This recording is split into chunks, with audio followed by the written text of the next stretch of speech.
Thank you, Mr. Alcon. And now I recognize our distinguished colleague, Congressman Chris Van Hollen, for the purpose of introducing Ms. Cathy Fink. Thank you very much, Madam Chairman and members of the committee. I just have the honor of introducing to you one of my constituents, one of my neighbors, and a friend, Cathy Fink, and I'm really pleased that you invited her to testify here today. She has had a very distinguished career in the area of music, particularly children's music, and together with her partner, Marcy Marxer, they won the Best Musical Album category for children's music. They've been nominated 11 times for Grammys and won twice. They've been honored by the Washington Area Music Association, the Parents' Choice Foundation, the Oppenheimer Toy Portfolio, and the American Library Association. And I just want to thank them for all they've done, not just for adding to the sort of musical richness of the country, but for their focus on children's music. And they have brought together many families and have been a joy to many families, not just in the Washington area, but around the country. And if you haven't heard their tapes and you have young children or grandchildren, I urge you to get a hold of them, because they are really a joy to listen to, and it's great to have you here. Thank you, Madam Chairman, members of the committee. Thank you very much. It's a pleasure to see all of you. As you know, my name is Cathy Fink, and I'm a musician, recording artist, songwriter, music producer, teacher, author, artist member of Sound Exchange, a trustee of the Recording Academy, and a longtime member of the American Federation of Musicians. My partner and I have performed, recorded, produced a wide range of music, including folk, old-time country, swing, bluegrass, and as Congressman Van Hollen mentioned, we have a great focus on children's and family music. And I actually brought you a copy of one of our Grammy-winning CDs called Bon Appetit, about health and nutrition for kids. If you want to talk about a small business, this is the very first Grammy win in the children's music category, won by an artist who is not a licensed character or a television personality. It's the real people doing the real thing. I'd like to share with the committee the economics of our small business related to our art and our profession. The creation of a sound recording takes a huge investment of time, talent, and energy, and like other entrepreneurs, we're making financial investments. In my case, there's our home studio. Ours is not elaborate, but it's not cheap to maintain. I estimate that we invested about $40,000 in our home studio. That's cash from our earnings. All of our recording projects require us to also rent time in commercial studios at about $100 an hour, and to pay engineers who do the studio work.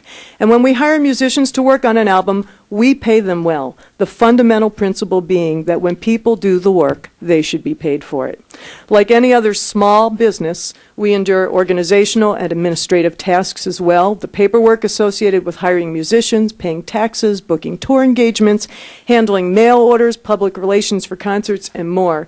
In the last 10 years, we've freed up creative time by hiring a full-time office manager. We pay her salary, we provide health benefits, we pay rent on office space and an office phone, fax, computer, high-speed internet, furniture, etc.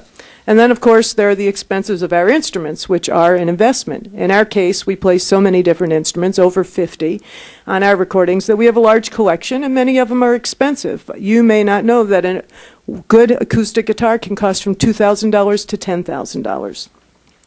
We've made our way by pursuing a wide range of professional activities, live performances, anywhere from 75 to 250 shows a year.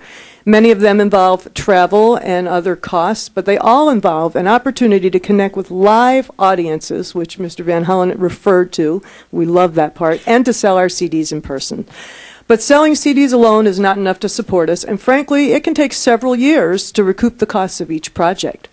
The royalties we receive from Sound Exchange have been very welcome and valuable to us. To date, these payments have been fairly modest, but they make a real difference to a small business. For example, the amount we've received from Sound Exchange this year can cover a major expense such as the annual cost of insuring our equipment and instruments. We are indeed a small business and encourage you to see us that way.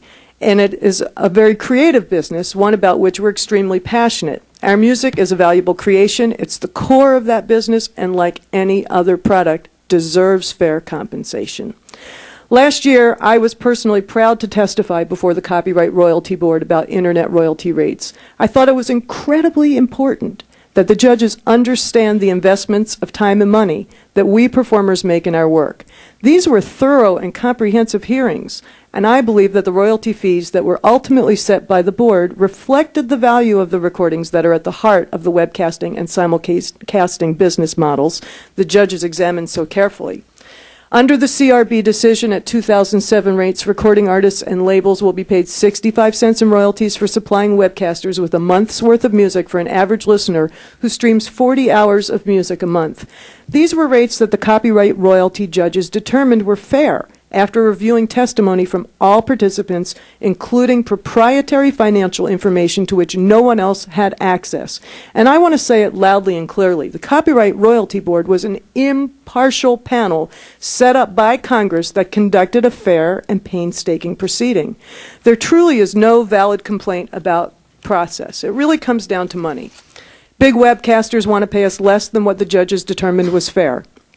Now imagine if in my small business I played by the rules that the webcasters are using today. Next time I need to purchase a new guitar, I might decide that the fair market rate is simply more than I want to pay. Would I start a campaign to ask the manufacturer to reduce his price? Would I ask you in Congress to pass a bill to make guitars less expensive? Would I silence my music to get my fans to write their congressman?